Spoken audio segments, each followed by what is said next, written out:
yang menimbulkan benih permusuhan iblis terhadap manusia hingga hari ini. Iblis yang kesal terhadap anak cucu Adam tidak akan membiarkan manusia berhasil menjalankan misi mulia kita sebagai khalifah. Allah Subhanahu wa Ta'ala mengusir dan melaknat setan hingga akhir zaman. Namun, begitu bencinya setan kepada manusia, sehingga setan meminta penangguhan usia hingga hari kebangkitan untuk mempengaruhi manusia agar menjadi sesat. Marilah kita berdoa kepada Allah agar terhindar dari godaan syaitan yang terkutuk.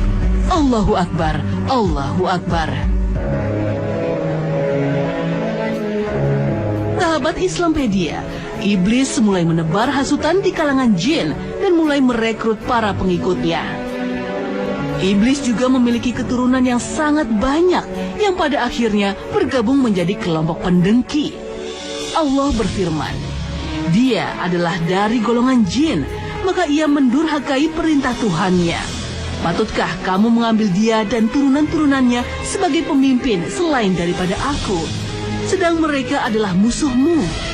Amat buruklah iblis itu sebagai pengganti dari Allah bagi orang-orang yang zalim. Al-Quran Surat Al-Kahfi ayat 50. Kelompok yang menghinakan manusia inilah yang pertama kali disebut sebagai Hizbus Syaitan, yang berarti kelompok setan. Kelompok ini awalnya hanya berasal dari jin saja, disertai iblis dan keturunan-keturunannya. Kelompok inilah yang menggoda Adam dan Hawa untuk melanggar larangan Allah dalam kisah pohon kuldi. Dan hari ini, ketika keturunan Adam berjumlah miliaran orang, maka pengikut Hizbus Syaitan kini tidak hanya berasal dari jenis jin, namun juga dari golongan manusia. Nauzubillah min zalik. Lantas, bagaimana kita harus bersikap jika berhadapan dengan syaitan?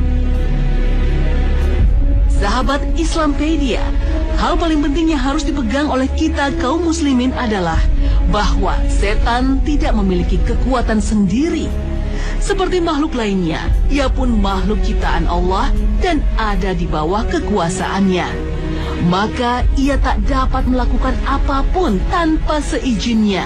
Setan bisa menyesatkan manusia atas izin Allah. Maka dengan cara inilah Allah menguji manusia untuk menjadi hamba-hambanya yang taat atau justru menjadi hamba yang mudah melanggar ajaran dan perintahnya. Subhanallah, semoga Allah selamatkan kami dari ujian ini.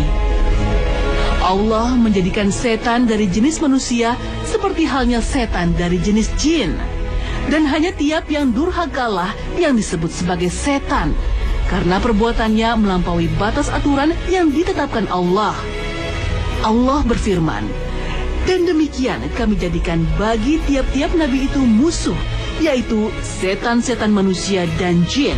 Sebagian mereka membisikkan kepada sebagian yang lain perkataan-perkataan yang indah-indah untuk menipu. Al-Quran Surah Al-An'am ayat 112. Setan dari jenis jin memiliki kemampuan untuk menampakkan diri dalam bentuk tertentu yang bisa dilihat oleh manusia. Jadi, kalau masyarakat memahami setan itu sebagai sosok menyeramkan dengan beragam nama sebutan, maka itu hanyalah sebagian kecil dari golongan setan. Pada penampakan lain, setan dapat merubah wujudnya menjadi manusia biasa yang kita kenal secara dekat maupun tokoh masyarakat. Penampakan sebagai tokoh panutan masyarakatlah yang seringkali menggelincirkan manusia dari tujuan dalam ketaatan kepada Allah Subhanahu wa Ta'ala.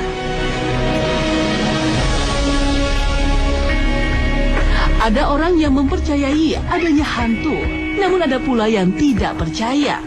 Sebagian besar orang awam beranggapan bahwa hantu memang ada, namun dalam pemahaman yang salah. Hantu dan tragedi horor faktanya memang ada. Karena ada alam lain selain alam nyata ini, yakni alam gaib.